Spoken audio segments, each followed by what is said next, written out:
Hi, my name is Tori. My question for you is, in lieu of situations like Shane getting hit with the RICO charge, or people just having more cultural conversations. Oh, Shein. Shein. Rico. The fast fashion company. Oh, okay, dang.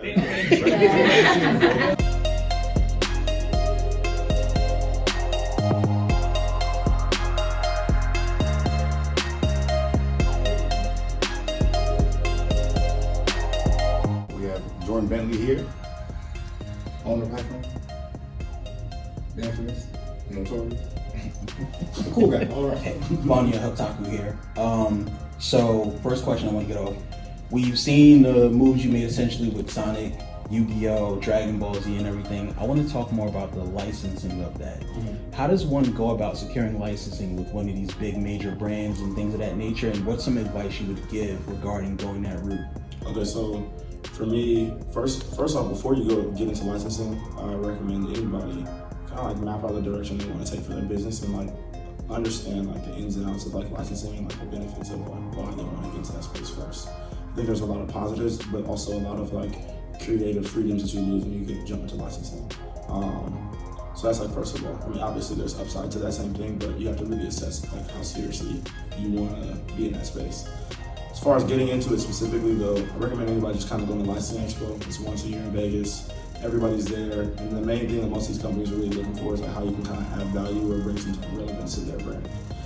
Regardless of like how well your brand is selling something, you know, we're not really going to make a big decimal point difference on like a company's like earnings. Like imagine like we do this for Pokemon. We're not going to make enough money off of a collab that's going to like make Pokemon $1 billion more a year. You know what I'm saying? So really think about how you can bring value to the company, whether that be through marketing experience, you know, maybe like a whole new audience group, whether that be, you know, just your cultural relevance to your community. I think that's like, let's say like the best advice I can give. Figure out like what you want to do first, and then from there, assess like how you can kind of bring value to a company like that. Like why should they work with you really? My name is Terrence, on my handle T Williams 12. As a fan of Hypland and I'm from Jordan, I do have a question. When it comes to your original products, right? What future do you see of them? Because I know you do have your licensing, you have your collabs, you have a lot of more major things that's come out in the rest of the year. But I'm a fan of your original artwork, and I do like the Japanese stuff that you just came out with. I saw that was inspired by your trip to Japan. I forgot how long you were out there, but it really got me thinking of what you could possibly do next. Yeah, so I think for original products, we have a long plan of things that kind of really just revolve around my interests. So as you see lately, we've been doing a lot of the Muay Thai stuff, have some stuff kind of coming out with that. But I would say like overall future, we have collections that align with the collabs that are kind of coming out that are adjacent to that. So for example, if we do something with like a gaming like collaboration, we have like some gaming inspired like original designs that kind of fit within that same realm. So that way we can kind of attach on to like the interest of like the new audience that we get introduced to through the collaboration. So it's almost like an album rollout. I want to treat like the inline stuff as like I want to treat like the collaboration as like the album, and the inline stuff is like the deluxe version of it or the additional single that comes out as a result of that afterwards. And then just in general too, what I really am like working on developing for fall is just like a couple consistent inline pieces that people can always like engage with, whether that be like a basic hoodie that you can wear all the time that's just like straight logo, or like just, you know, with like really good quality, good fabric and more like everyday essential pieces on top of like artwork that reflects like interest or adjacency to some of the collaborations that we have coming out. So all I can say is like stay tuned. We have a lot of stuff that we're like really working on and developing right now that kind of fit within that same realm. I'll say that most of the inline stuff really revolves around some type of adjacency to like the whole like Japanese culture or like gaming culture overall. So really, so like the collection that you mentioned as a reference, we have a lot more stuff that kind of fits within that same realm, whether it be like directly inspired by Japan or like directly inspired by some of the elements within like the niche communities. Okay, I actually answered my question pretty perfectly. More of a personal question because Olivia and I came here from Alaska to be here at DreamCon, and with it getting really cold in Alaska, we have coming for the fall, like how last year you had the Sherpas and that entire line. Do you have anything for more cold weather outdoor gears for this upcoming season? Yeah, so the Sherpa was a super big success. We have probably like 20 more dropping like this between now and like January. Just for different shows, we saw a lot of success with that, so I want to kind of bring that same feeling to like all of our collaborations. In addition to that, the puffers did really well. We've done a couple things with that nature. we have a couple collaborations and just moments that are coming in like the future that really that we're really pushing the boundary on as far as like offering like more complex garments. So we're getting to a lot of knitwear. You see a lot of knit stuff kind of coming out, similar to like the Hello Kitty knits as far as like complexity.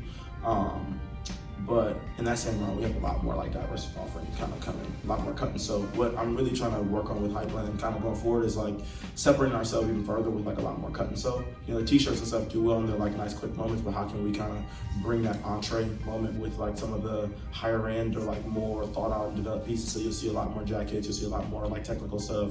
You'll see some more windbreakers, sweatpants, things of that nature, like a lot more stuff. And the shirt specifically, we have so many coming out. I'm sure you've seen the stream, and we probably showed like, we have like 20 something of them at least coming out. Hey, how you doing? Contarius, online handle is Omnisci. As somebody who owns an LLC and trademark and has aspirations to possibly start a clothing line one day, can you go into a little bit more detail of, I guess, like when you first started, how did you do like your selection for like quality of clothing, just like the trial and error process to get to a product that you felt was good to put out into the market? So, I mean, you kind of answered my question. I mean, you answered the question a little bit. It's all trial and error. So, thankfully, I feel like I've grown up in like streetwear. So my background comes from like a little more of a fashion understanding than it does like an anime understanding, which is where our focus is right now. So I've been able to just like kind of lean on like my mentors and ask them like, hey, what blanks do they use? Kind of go out and feel stuff. I do a lot of, when I'm not designing, I feel like I spend a lot of time like going vintage shopping and just like feeling stuff and like wearing stuff from a consumer first. So I try as much as possible to figure out like, hey, like, what would I like to wear? You know, and like how can I, and so I have a shirt that I really like from a brand, I'll go out and I'll either make it myself or I'm trying to figure out like their blank. I think the internet is like an infinite amount of resources, especially nowadays where you can find out like what blanks most companies use. You know, you have guys like Justin P on Instagram that talk a lot about, you know, what blanks certain manufacturers use, certain companies use, what manufacturers certain people use. So I'm really spend a lot of time just kind of like doing research and trial and errors. We'll put like, for example, I'm sure if you're a customer, you've felt like a bunch of different quality t-shirts that we've used before. We sometimes use LA Apparel, we get the feedback on that, see what people don't like the neck, then we pick something that's a little thicker, maybe like a shaka, or we'll do something else where we're like, okay, like maybe we'll try and garment dye our own color t-shirts and we get the feedback. So a lot of it is really just like testing until we find like one thing that's been resonating with resonates with the customer the best. You actually answered my question. And then just a follow-up question. Where do you see in your own vision Hypland 5 to 10 years from now? Well, right now we're planning 2 years in advance. I would say we probably have some of our biggest collaborations and biggest moments coming like next year through the year after next. I'll probably lock in something for 2025 Q1 that I really might try to work towards for like my entirety of existence that I'm really looking forward to. Aside from that, I really want to step into like the event space a little bit more. We do a lot of pop-ups, we do a lot of integration with music, and I want to try and have like some type of touch point.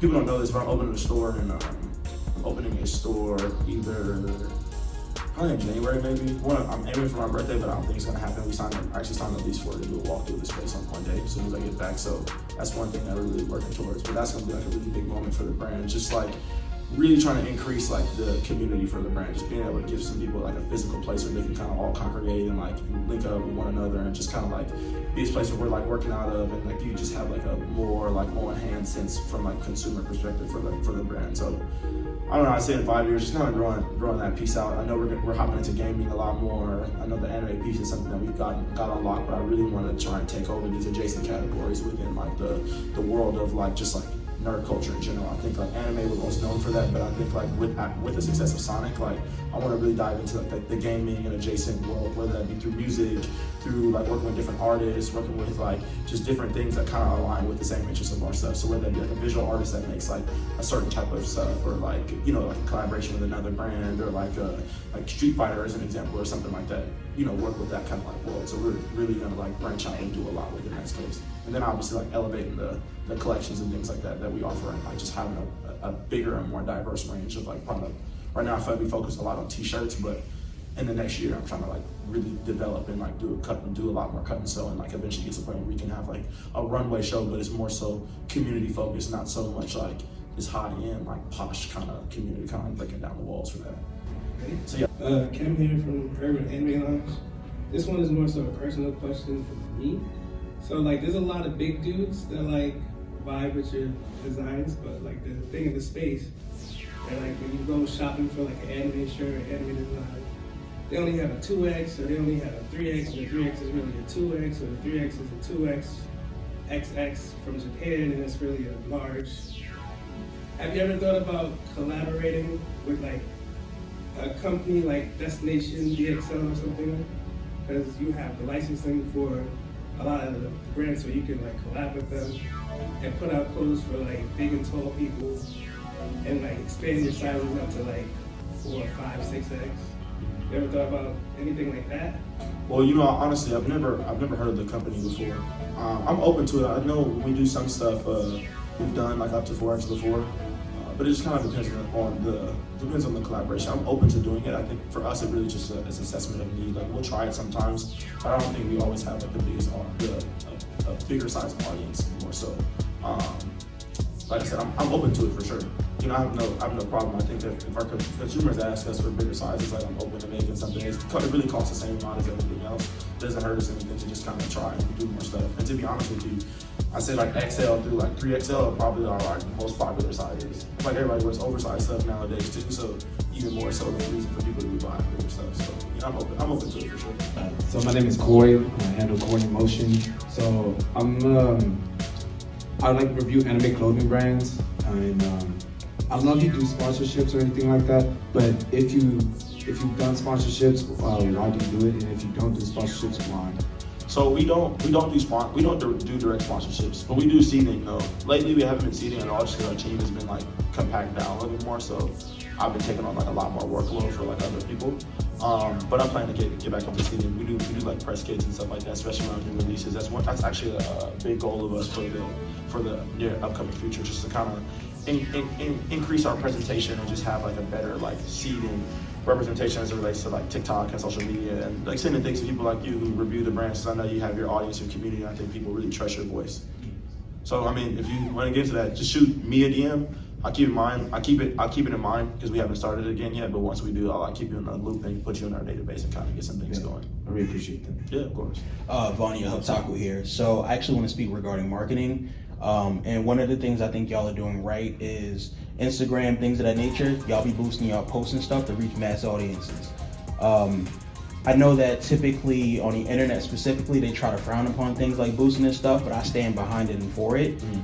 What advice would you give to somebody who's looking to do something like that, boosting or other forms of marketing where they have to put funds into it? Is there anything you can speak to regarding that?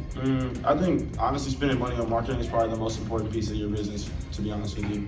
If you don't spend money on marketing, nobody will know your brand exists, which is really like the most important piece. So I know some people frown on boosting. I think it's like a good tool. We really use it around pop-ups just because you can like really refine like results and have it be a part of like a certain demographic. So we have an event going on. It's like obviously people are gonna see it. Social media is one of the most like touched on points. You can reach billions of people at the touch of a button. So why would you not market on there? The one thing I will say that you can't do with boosting ads, though, you cannot build community through boosting ads. Then you have to do like the actual groundwork and do the seeding and like actually be a part of like different communities, go on places like Reddit and like Facebook groups and like actually be a part of that culture if you want to build like a long-lasting community. I think boosting stuff will get you sales and will get you visibility for things like pop-ups and introduce your brand to people, but it's not a good long-term play. I mean, think about how many anime Instagram ads you see all the time for basketball shorts. I'm sure there's a million basketball short anime brands that you guys have seen, but how many people are wearing those shorts out here? Nobody. You know what I'm saying? Like, it's like you see them all the time just because there is no real community, but it's like Hypland on the contrary. It's like, I'm friends with all these creators, you know, I'm here doing these things, and I'm like I make an effort to be a part of like this culture specifically at DreamCon. So it's like, so that way it's when you come here you see it because it's part of our culture. You know what I'm saying? I don't think you can build that through running ads. I think ads is like the icing on top of the cake, but you gotta bake the cake in order to put the icing on top of it. I respect that. And regarding just the baking the cake in itself, I know that y'all's Discord probably is one of the most prominent ones that I'm a part of. What can you say regarding to building that Discord and getting those fans in there? Do you start on, say, social media like Twitter stuff first and then tell them come in, or do you say, hey, Discord first, and then they branch out that way? For us, we built it kind of backwards. We made the Discord after the brand was a little bit bigger. I'll say we need to work on the Discord a little bit better. I want to have somebody that's like constantly managing that and doing like more community activities within that space to just kind of keep people really engaged. I think it gets hard and lost because it's always like, it's like one of those things that's not always constantly paid attention to, or at least by me specifically. I have a team that kind of does, but my advice for like building Discord, I think you have to build that. I don't know, it's kind of, my advice for building Discord, I think you have to build like your own community first, at least for like a brand. For me, at the end of the day, like we're a clothing business. Like whereas the Discord is like popular, like my number one goal is to sell clothes. Like whereas the Discord can be, I can have the coolest Discord on the planet, but the Discord is not going to sustain Hypland or like pay my employees or like get us here. Like people are not wearing a Discord around, you know what I'm saying? It's like you get part of it, but that doesn't really do things too much. And even when we do like little Discord initiatives, that sometimes bites us in the ass and fires back.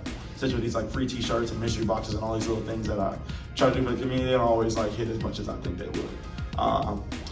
But yeah, I don't know if that answers your question.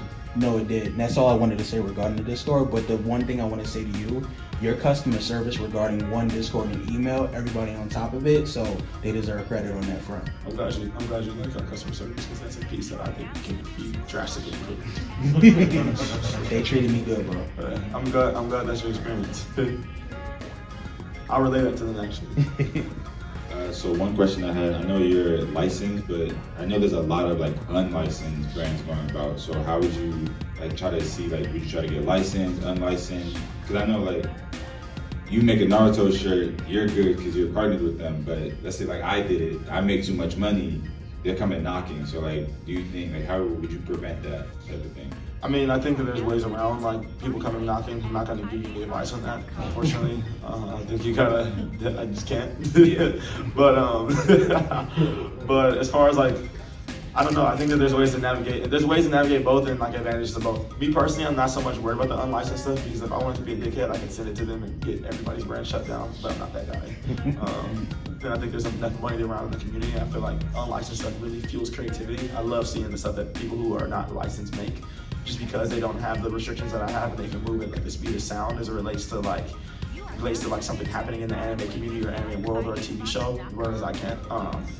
But I think for you, as far as it goes about licensing, I think you really just have to figure out like the advantages or disadvantages of like doing what. Like I think for me, you can make more money being licensed because you work with the studios directly. You know, they fund your ideas. It's like, I think it's a different feeling working with like Sonic directly than it is just me putting out Sonic artwork. You know what I'm saying? It's like being able to like meet the owner of Sega and have him be happy that we did this moment and like want to do more things. Like for me, it's like more feeling than like selling a t-shirt and like selling 1,000 units of that. I don't think you can sustain that like unlicensed model forever unless that's like what your like main goal is. You know what I'm saying? Only thing I would say about licensing is it's very expensive too. And so, unless you have like the bread up front to like give them a minimum guarantee and like sell it and sell stuff certain places, like I think you should really like align, like figure out like, hey, look, like, why am I getting into licensing? Like what, you know, what's like my motivation behind it? I also have one more question. I know you guys operate like you're like a whole corporation, so you probably operate on like a timetable like years. But how would you guys go about like your rollouts? For me, I try and like to do things at least 2 weeks out. Just brings energy, do some type of teaser post, boost that, kind of bring general awareness to a new audience that has not seen our collaboration, kind of like have them wondering like what, there's billions of fans out there in the world for a lot of these collaborations that we've done, so try and increase the visibility as much as possible. And then really for me, I like to have some type of like touch point that people can kind of engage with the brand on. So like, that's why I like pop up so much, or like these little parties that we try and throw, or like just like the little influencer stuff. I want to try and like hop on that a little bit more. And in general, also too, like kind of what I touched on a little earlier, I really want to get this like internet presence a little bit better on lock, because I feel like we should do better seeding. Now we don't do it so much as much anymore, and even though we still do great, I want to have like some type of like digital touch point where people can kind of engage in the brand a little bit better afterwards. So I guess as far as rollout, it's like social media posts first and foremost, seeding and influencer stuff, so that way you hit those like niche audience and people who like are actually in those communities and community leaders that people trust. And then some type of touch point in person where people kind of engage in the brand. Like I think it establishes trust because you can come and actually touch the physical product and get it, rather than us being like an Instagram store where you don't know if you're gonna get your order or not. You know, you see an Instagram ad and it's like you don't get shorts for 6 months, and then when you finally do get them, they feel like paper thin and trash. You guys laughed. You must have the experience. Hi, my name is Tori. My question for you is, in lieu of situations like Shane getting hit with the RICO charge, or people just having more cultural Oh, Shein. The Oh, fashion- Shein. Rico. the fashion- The fast fashion company. Oh, okay, They- dang. Not my problem. And just more conversations around ethical consumption with clothing. What are your thoughts on those topics, and or how do you ensure that you have your own set of ethics that you use to guide your brand? I mean, my brand company has 9 people, so I mean, it's pretty difficult to be unethical in that sense. You know, we don't do, I mean, most of the, so I'll say like on a cut and sew basis, we all the factories that we work with in China, I've been to personally. I know the owners really well. I've made sure it's like no child labor. I think that there's like this huge stigma with China that everything is like sweatshops, but it's really not. Shein's a little bit of a different monster because they are like so unethical, they keep their prices so low, but that's why our prices are so high, because we do things in LA, we pay people fair salary, like all of our companies, all of our employees are taken care of, you know, like we have a small team, but you know, they get their stuff done, and like everyone we work with is like, I know personally, like I have a personal relationship with them, so for me, like, I don't know, I check things out before I work on it. I can't, because I don't want to put my business on the line or my own reputation on the line by working with like some folks, and really saving $1 is not gonna like have me like change my life as it relates to that stuff. So yeah, no, definitely. Rico's crazy. Contreras again. This is much more of a lighter question. Somebody that is obviously busy as yourself, you're doing a lot. Can you talk about the importance of your work-life balance, how you manage your stress, and just balance it out with still having fun and just doing things even though you run a bigger brand? I mean, for me, I'm always thinking about Hypland. Probably like 24/7, at least as it relates to like ideas or like something kind of that I'm looking forward to in the future. But really, I work it as like 9 to 5. After like 5 or 6 o'clock, unless it's like something that I really like need to do at like late hours, I'm working on something I'm really motivated by, I try not to work on Hypland beyond like when I'm at the office. I spend a lot of time with my friends, like Josh, my 2 best friends are like literally sitting in the front row right now, and like we go outside every weekend. On the weekends, I don't work on on the weekends, I try not to work on Hypland unless it's like really important or something I'm like, working on. I go to therapy, I try to journal, I read. I do a lot of things like outside of like just the business. I feel like, I'll be honest with you, I kind of be a little more open. I feel like when Hypland was first like getting started and blowing up, like they'll tell you like in college I didn't do anything but like play basketball, go to class and work on my brand and work on my brand. Like that's it. Didn't go out, didn't go to parties, didn't do anything. And I feel like I worked super hard to attain like the success that I have right now, where I was able to take care of my family, my mom, etc. But when all that stuff was like coming, that was probably like the darkest period of my life. Like I was like very confused on who I was outside of just like a business owner. I felt like I wasn't more than just my brand. And that's allowed me to kind of take a step back and realize the importance of like having an identity beyond your business, you know what I mean? And like now I'm like, I just make time for myself under any circumstance. Like I'm not gonna miss like a party because I have like something to, within certain means, I'm not gonna miss something because I might wanna work. It's like the work will always be there tomorrow. These experiences that you're missing out on, they won't be there. It's like more than life than being successful and really chasing after material. It's like, it's cool to buy the house, it's cool to buy the car, like take care of these people, take care of these things, but it's like, if you can't enjoy it, like what are you doing it for? You know what I'm saying? It's like if dudes like Jeff Bezos can be like almost a trillionaire and get 8 hours of sleep every day and like be on vacation and do things like that, like I should be able to do that same thing, and I'm not even making like anywhere near as like what he's doing. So I don't know, I try and strike a balance as much as I can and like really make an intentional time to like take care of myself and like my friends and my family and exist in the presence beyond just the business, because Hypland's gonna be there, and if it's not, like I'll do something else, but like I'm always gonna be Jordan. My name is Jerome. I'm a 3D artist, and I'm trying to transition to putting my work onto a shirt. And I was wondering, how do you make your artwork pop? Because I see, for example, your Sonic collection, you didn't just have shadow on the cover, you had 3 different angles of shadow. And so I was wondering, what gets you going with your inspiration of making the character shadow interesting on a shirt? Honestly, for Sonic specifically, pulled a ton of references from old video game covers, album artworks, posters, like anything you can think of, you name it, vintage t-shirts, things that have been done. I spend a lot of time like buying clothes or looking at clothes, whether that be my brand or somebody else's brand. I think there's like a ton of different compositions that you can like learn about by just like being a consumer yourself. Like shoot, as soon as this is over, like I'm going to the vintage shop right after this just because I want to see some more stuff. I think for me, I think it's just like being a constant consumer helps me like kind of apply that same thing. Because I don't come from a background of anime, and I come from streetwear, and like my love for clothes is really what fuels like the success for Hypland or the drive for Hypland. I try and integrate those same innovation that you see in like higher end brands or like the shirts that I like to buy into our brand as well. So it's like would I wear a shirt with shadow, just shadow, and it says shadow on there? Absolutely not. So it's like, why would I not try and like make something that I feel like I'll wear? And I think like, I love that you brought the Sonic as an example, because that's probably one of my favorite design collections that we've had in such a long time, just because it pushed the boundary, and we had a lot more freedom of creativity to be able to use like different assets and different pieces from the different ages of Sonic, and I could like integrate that freely in comparison to like what we've done. To be honest with you, my least favorite design is that Eyes box logo sweater, because it's so simple. And it's like, you know, it's a great design. I think you need the simple stuff, but I feel like there's so much more creative composition that you could have on a garment than just putting a character's face in a box. It's like, oh brother, again.